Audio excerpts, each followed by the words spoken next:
It's always nice to add an element of unpredictability. Frogmorton! Didn't expect that, did you? You practically knitted yourself. Select a randomizer from the advanced logic section to get the same effect in your game, but perhaps with less unpleasantness.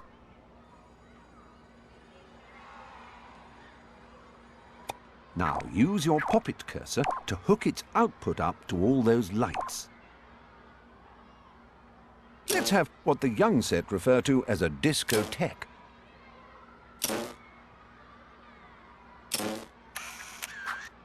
Very energetic, but don't forget we can tweak it too.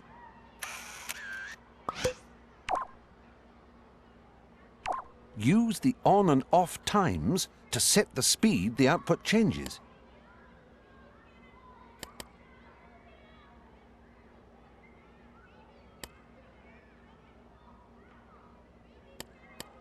Changing the pattern to add means that the lights won't go out once they're on.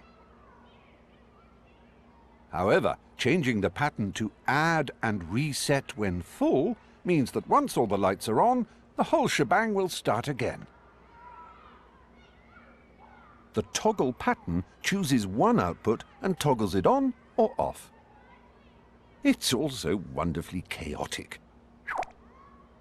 One last thing, if you set input action to override, then you can connect a sensor to the randomizer and toggle when it's on or off yourself. Have a play around and don't worry, you can't break it or anything, but if you do, you'll have to pay for it.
This is what the insides of a sackboy's brain look like.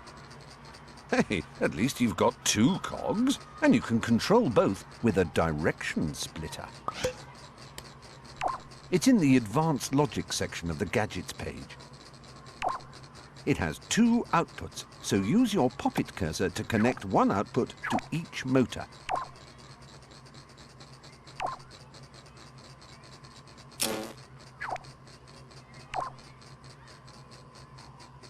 Now connect the three-way switch to its input.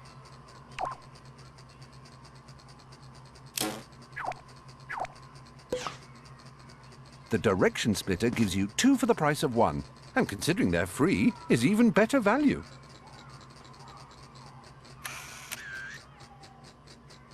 Oh, come on, don't be glum. Your brain has still got both its cogs. Shall I tell you about the direction combiner to cheer you up? Okay, then.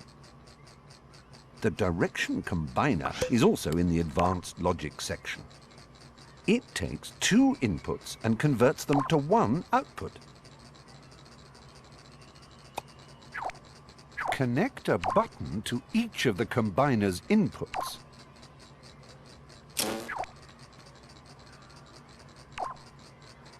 Now connect the output to the motor.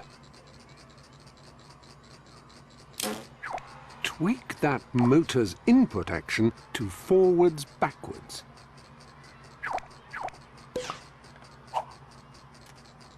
Just think of the possibilities, the good you could do. The evil. Actually, not the evil, just the good.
toggle is just like shouting, "and stay on," at something.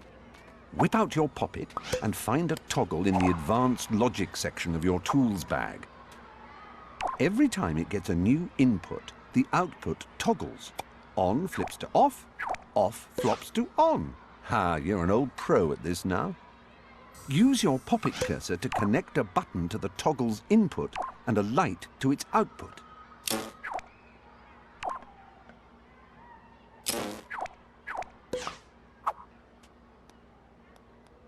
You see? It's got a memory, and a much more reliable one than mine, too. And another thing, it's got a much more reliable one than mine, too. And...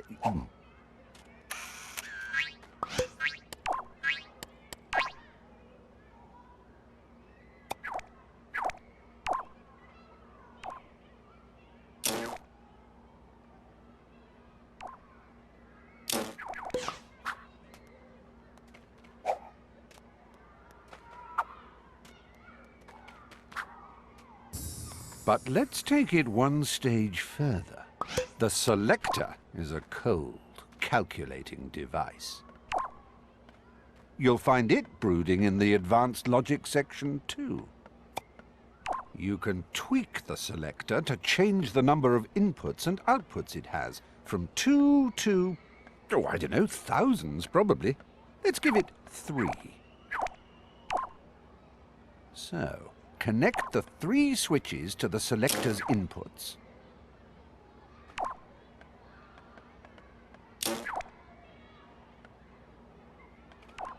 And connect the outputs to those cakes. A selector helps you manage lots of logic because, now this is important, so pay attention, it will always have one and only one output active at any given time. Just like the toggle, as soon as an input occurs, the output of the selector changes. However, if there is more than one input active, only the output closest to the end of the selector will be active. Yes, yes, stop being so smug. It doesn't become you.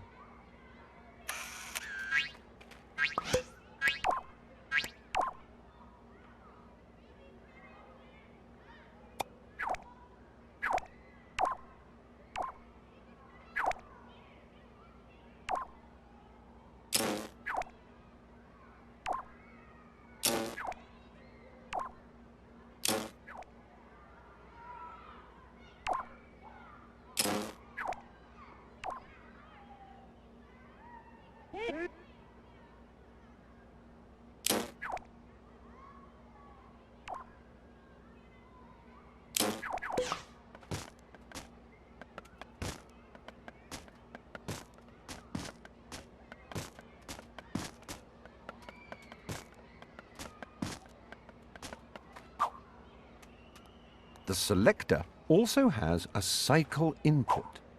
Not a bicycle, you sack-for-brains ninny. Oh, I didn't mean that. Connect that button up to the cycle input.